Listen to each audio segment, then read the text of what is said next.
The morning sun slipped through the lace curtains, dancing softly across the wooden floors. I had already swept the porch, trimmed the rosemary bush near the steps, and set the table with my best china, just 2 settings. I didn't expect a crowd, not at my age, but I had hoped for Galen. Just Galen. The apple pie cooled on the windowsill, its cinnamon scent drifting through the kitchen like a promise.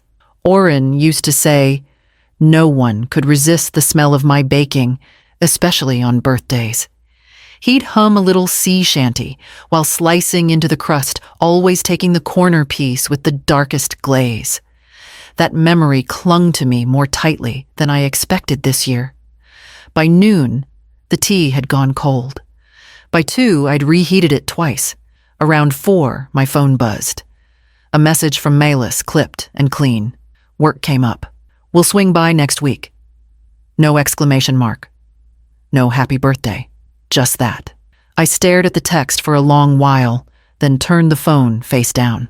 I didn't need it staring back at me. They hadn't visited in months, not since Malis had been promoted, and Galen, ever the quiet tide, let her steer the current. I tried to be understanding. Young couples are busy, and life has a way of filling up time with things that feel important. But there was a stillness this time, something different beneath the silence. It wasn't absence. It was avoidance. By dusk, I wrapped the pie in foil and placed it in the fridge. I sat out on the porch and watched the gulls fly low over the surf, their wings cutting clean lines through the mist. The swing Oren built creaked faintly in the wind. No one had sat in it for years. As I looked down the empty road, I realized it wasn't just that they hadn't come. It was the feeling they'd already decided not to come back. Absolutely. Here is the fully revised Chapter 2 in English, correcting the logic so that Verelda does not drive away from her own home. It was the kind of Sunday that reminded me why Oren and I had settled here. The breeze soft with salt, the gulls dipping low, and the market still bustling by noon. I took the long path home, a basket of halibut and lemons in one hand, bread wrapped in butcher paper in the other. But the moment I turned the final corner toward my gate, I stopped cold. Roth and Celine Vanier, Melissa's parents, were sitting on my front porch like they owned it. Roth leaned back in Oren's wicker chair, swirling wine in one of my glasses. Celine, in a linen shawl, was nodding at a set of blueprints spread across the table. A real estate agent I vaguely recognized stood near the fence, pointing toward my garden like it was a lot in escrow. Celine spotted me first. "Oh, Verelda, we weren't sure if you'd still be here." Still be here. Roth stood and wiped his hands on his khakis. "We're just getting a feel for things. Malis told us the place was ours now. Said you'd moved out." "Very generous of you." My fingers tightened around the basket handle. My mouth opened, but no words came. Celine gave a breezy laugh. "We're thinking of opening up the kitchen. I told Roth we could go coastal modern, maybe even a skylight." The real estate agent chimed in with a salesman's grin. "Incredible property. Perfect elevation. Could get a premium price if you ever change your mind." I didn't answer. I couldn't. I stepped past them, opened the front door, and walked inside without a word. My heart pounded in my ears. The halibut slid from the basket onto the counter. I didn't even unwrap it.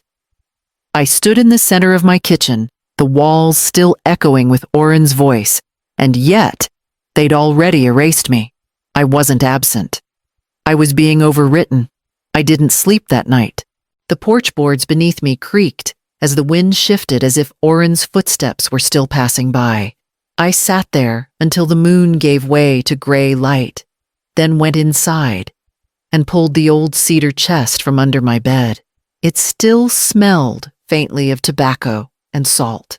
I lifted out the folded wool blankets, the tin of letters Oren had written from sea, and beneath it, all the thick envelope sealed with the gold notary stamp. My name was still neatly typed, On the front, Virelda Grayson Occupancy Trust documents. Final. 5 years ago, Galen had approached me not long after the funeral. We'd just scattered Oren's ashes in the bay. I still wore black every day. He'd sat at this very table and said, "We should plan ahead, Mom. Make things easier. You know, for when the time comes." His voice had been gentle then. Practiced. Maylise had said nothing at first, just ran her fingers along the window frame. Then she smiled, smooth as polished stone. We could help with the paperwork, streamline the process. Maybe move things into Galen's name now, just to avoid any complications later. I'd nodded. Grief made me pliable. But after they left, something sat uneasily in my gut. Oren had always told me, delay is not denial. But signing too fast, that's surrender. So I went to Oren's old friend Elspeth Rammond, quiet, shrewd, and loyal. We drafted the trust on our terms. Yes, Galen's name would be on the shell of the deed for optics. But buried inside the trust was a single line. Occupancy and control retained solely by Virelda Grayson until death or voluntary written release. I read it again, now the paper soft at the folds, the ink still bold. Every signature in place, every page witnessed. Galen didn't know. Milas certainly didn't. They'd been handing out a house like it was a wedding favor. I returned the envelope to the chest, locked it, and stood. The halibut was still on the counter untouched, but my resolve had thickened like a tide about to turn. It was just after noon when I saw the truck, white, long, and shameless, backed into my gravel path like it belonged. 2 men were unloading boxes onto the driveway. Roth stood to the side, barking instructions, sleeves rolled, clipboard in hand. Celine leaned against the porch rail with a sun hat and sunglasses, as if she were already on vacation. They didn't see me at first. I watched from my kitchen window, heart steady, but sharp. Last night, I'd had the locks changed. Oren always said, if someone's trying to get in, check the door before the words. Roth reached into his jacket and produced a key, my old spare. He tried it twice, frowned, then jiggled it harder. Celine approached with a tote bag slung on her shoulder. Their confusion bloomed as real as the red tulips by the gate. That was when I stepped outside. Celine looked up. "Oh, Virelda. We weren't sure if you'd already cleared out." I walked past her without a word and handed Roth a sealed envelope.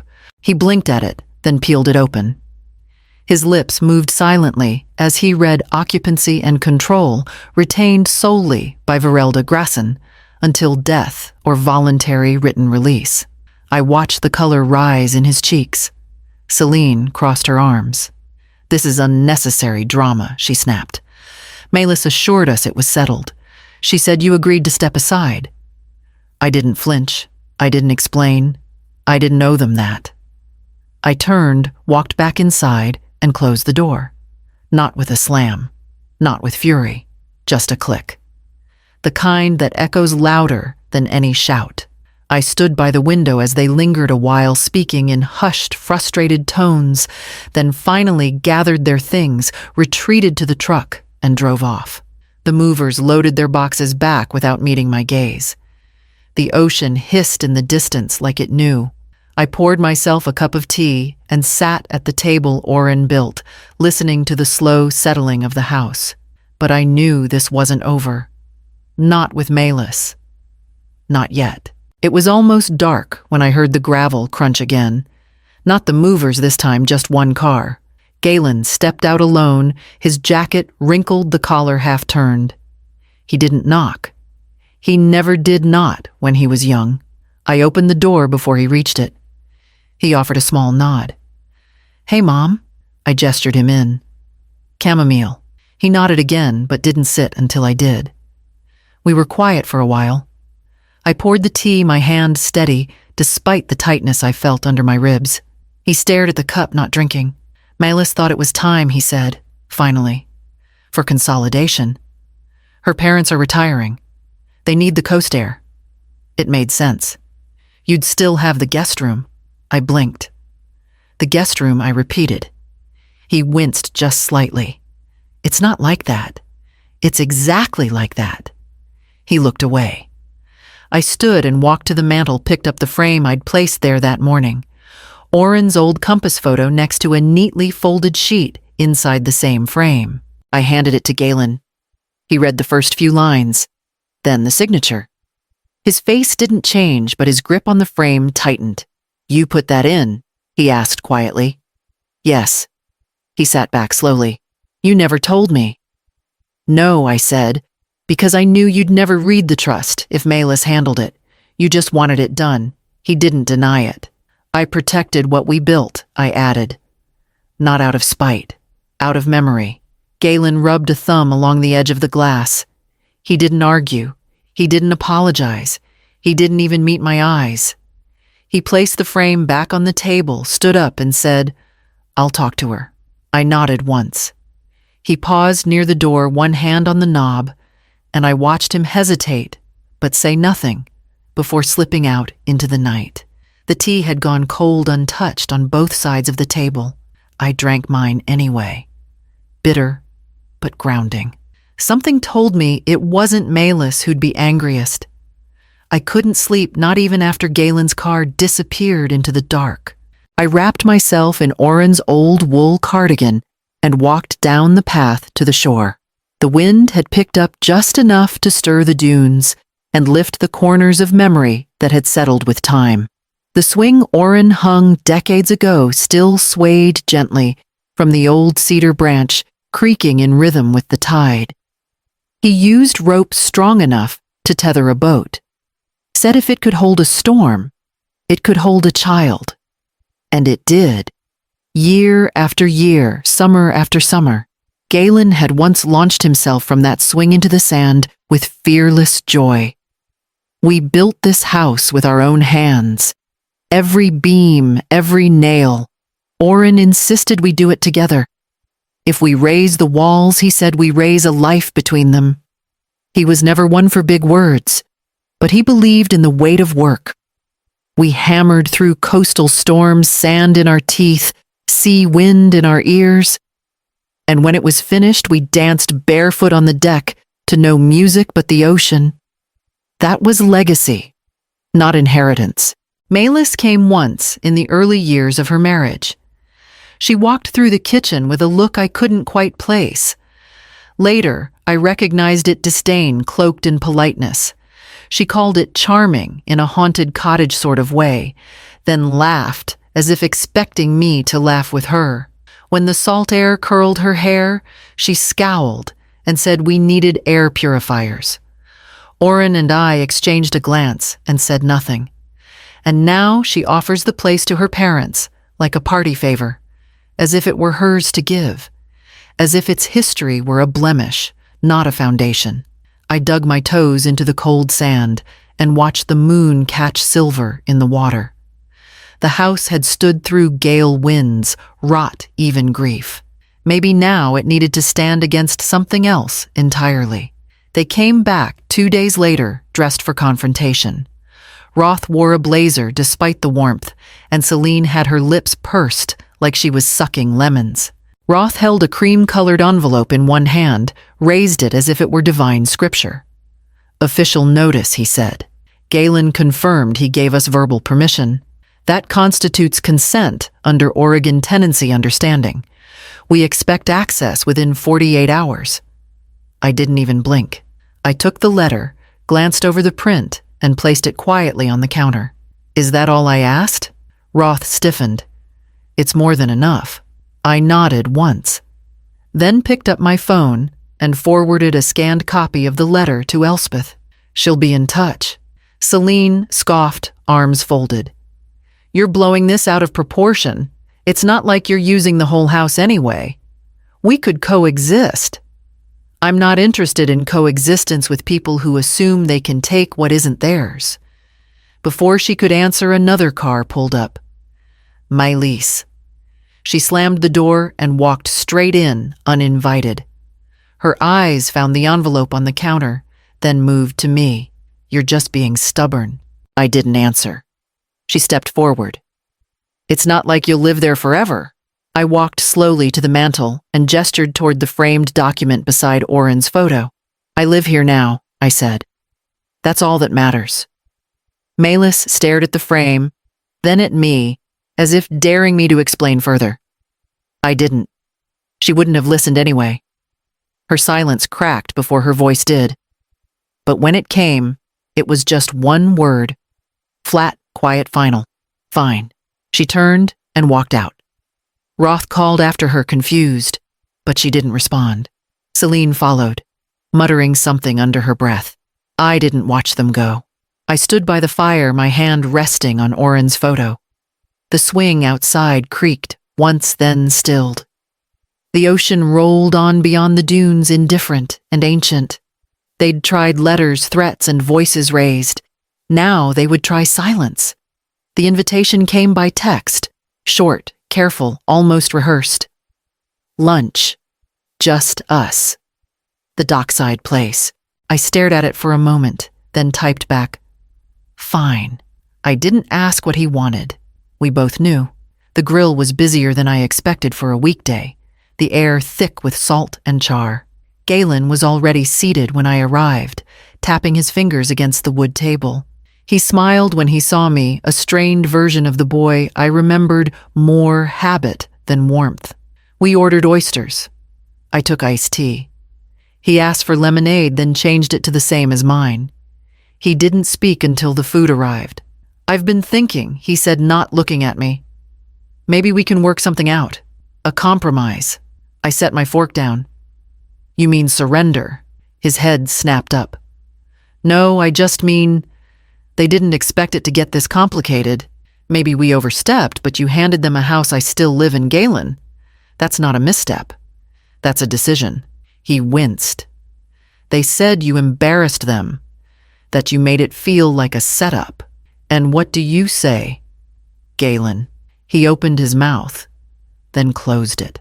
His eyes drifted to the dock where boats bobbed quietly in their moorings. I waited, but nothing came. I reached for my napkin, folded it carefully, and placed it beside my plate. "Then I suppose that's your answer." His hands clenched on the table. "I'm trying to keep peace." "No," I said gently. "You're trying to keep Melis happy. There's a difference." He didn't deny it. He just sat there still, like the boy who once watched the tide go out and couldn't understand why it didn't wait for him. I stood, left a few bills on the table, and turned to leave. Behind me, I heard him call softly, "Mom," but I didn't turn around. I walked past the smell of brine and butter, past the chatter of tourists, and out into the sun. There were things still left to be done, papers to revise, decisions to make, and I would do them without apology. Elspeth didn't ask why I was there. She simply gestured to the same chair I'd sat in 5 years ago, slid a fresh folder across the desk, and clicked her pen. "This is what you want?" she asked, eyes skimming the page. I nodded. I want it in writing, clear, no room for argument. We went over every clause. The beach house would transfer upon my death to the Blue Haven Coastal Trust. They ran a marine study program for local schools and a preservation initiative for endangered tide pools. They'd turn the house into a small field station. It wouldn't be sold. It would be used. It would matter. Oren would have liked that. I left Galen one thing, the compass his father always kept in his coat pocket on long walks. Not a digital device, not sleek or smart. Just a solid brass compass with a cracked glass lid and the initials OG carved in the underside. Elspeth slid the sealed envelope inside the folder with the addendum, and will then locked the drawer. I exhaled. It felt cleaner than anger. Not revenge, just clarity. I walked home alone. The air smelled of brine and eucalyptus. Along the path, kids were building a driftwood fort at the edge of the dunes. One of them waved.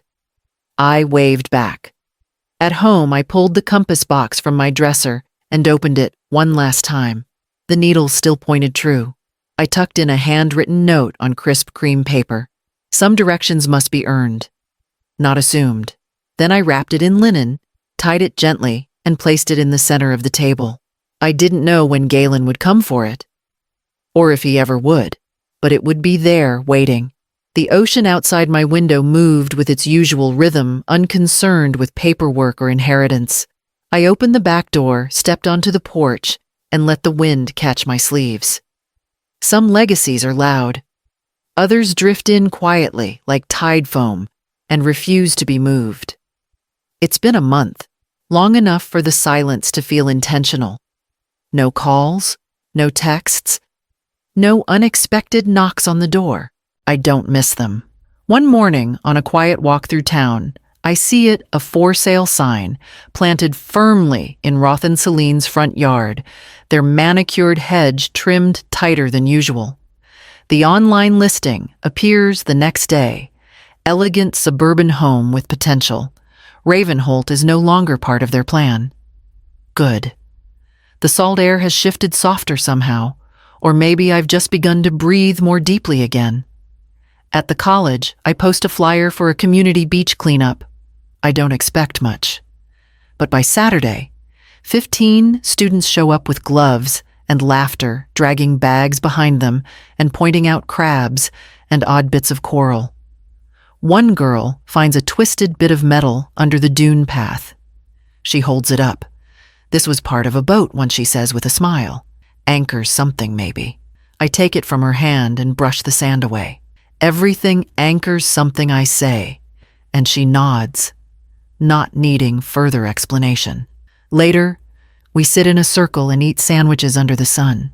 The girl beside me, bright-eyed with freckles and sea-wet hair, asks, "Do you live here alone?" I look at her, then out at the water, where children shriek as the waves chase their ankles. "Not anymore," I say. That night I make tea and bring it out to the porch. I sit where Oren used to sit, where Galen once swung his feet against the railing and asked what clouds were made of. I sip slowly as the light fades the shoreline, darkening with each rolling swell. The swing creaks once, then stills. Inside, the compass sits in its box untouched. The note remains unread. Outside, the tide rises, steady, certain. Some homes belong not to those who want them, but to those who honor them.